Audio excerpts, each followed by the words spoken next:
我阿爸同我讲，应该好好嘅舒服一个地方。你讲嘅真是咧，你用迄种都模拟会很高。用灶煮起来的饭，去配头饰。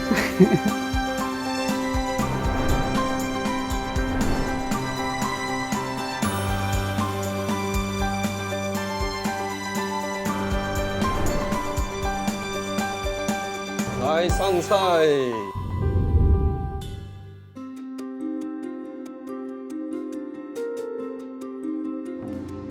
客家的先民吼，提给大量影响嘅吼，因全部提给东南丘陵地带啊，咸山的天气吼，培养出来一种开闭作准的能力，所以只要讲啊，人可以发现水源，哦，人可以开闭作准来使得讲啊开垦啦吼。晚些时节吼，他个人拢囤水也个关系愈改善，但是呢，时代因变，我哋水准呢愈变啊，一直出水桥。我们要找出一条路，让这个水能够储存在地下。在丰水期，我们把这个水能够把它蓄存；在枯水期的时候，我们如何去这个供应给这些各个标的的用水。好，我们现在看到的就是三角砚堤哈，上是由这个2.2公尺的石柱哈，把它一根一根把它排列起来。那这个是100年前的这个柱子，河床如流水，经过6公分的缝隙啊，顺流进来，流到下游。那总共这个当时的设计大概有25万吨的水来作为3000公顷的灌溉，经过了3600多公尺的圳路，然后流到这个地方，这个地方我们叫做分水宫。野莲在目前那个是极度危险，在红皮书里面是极危。可是我们农民用他们的智慧就把它变成经济作物，找出水质跟野莲产业共存共荣的方式。也希望野莲水一个文化又会再延续下去哈，保护也是一个最重要的一个价值。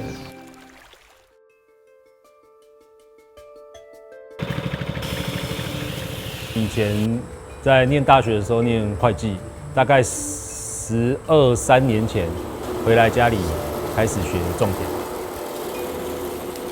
这个品种很多高雄147，伊的米质同一般的其他的品种比起来，那感觉伊的米质不好。外顶迄用无人机来杀药也迄旁皮了啊吼，甲外顶当然量控制会够准，也杀得够胶原。当然最重要一点就系要期待外顶的研究。地保有几道科学对田的态度，唔咩我能树地保做得好多的东西。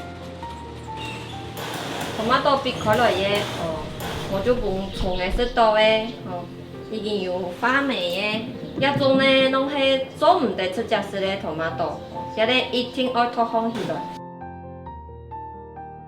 政府一直在鼓励农民可以转做可可树，所以近年来屏东的可可才会崛起，让农民减少种植那个槟榔树，那可以发展出在槟榔树下，然后半遮阴的一个部分来种植可可。可以拿一点巧克力不能吃的黑巧克力，哇，你生巧克力、黑巧克力做的真是一流的。讲，人家的东西不爱突破的，拿多几笔来干滚过来，3个月的时间，再2礼拜。我们这块田其实一开始是作为一般槟榔产业使用，所以过去我们是让亲戚们去种植、收割，甚至去撒药施肥。那我们发现到槟榔产业开始没落了，所以我们在想说有没有其他的用途。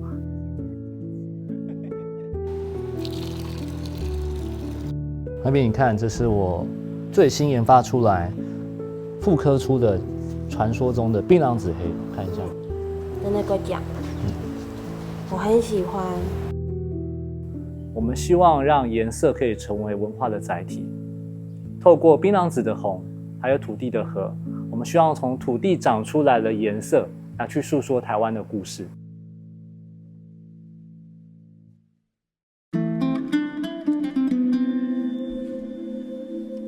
我们客家人没有祭祀文化，它是没有饮食文化了。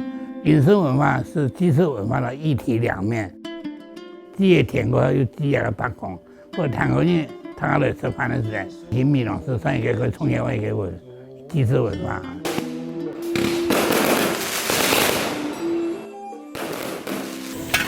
如果说愿意下一辈这样子慢慢的跟着我们这样子去做这种传承文化的工作，我想这样是蛮不错的。一代接一代嘛，就像办桌一样嘛，阿公接爸爸，爸爸接我，我接儿子去传承。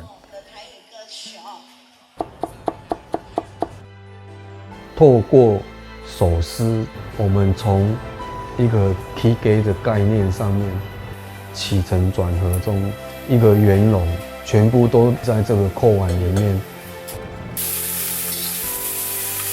我觉得客家味就是时间的味道，透过等待、发酵、熟成、转译，变成一个很不一样的饮食面貌。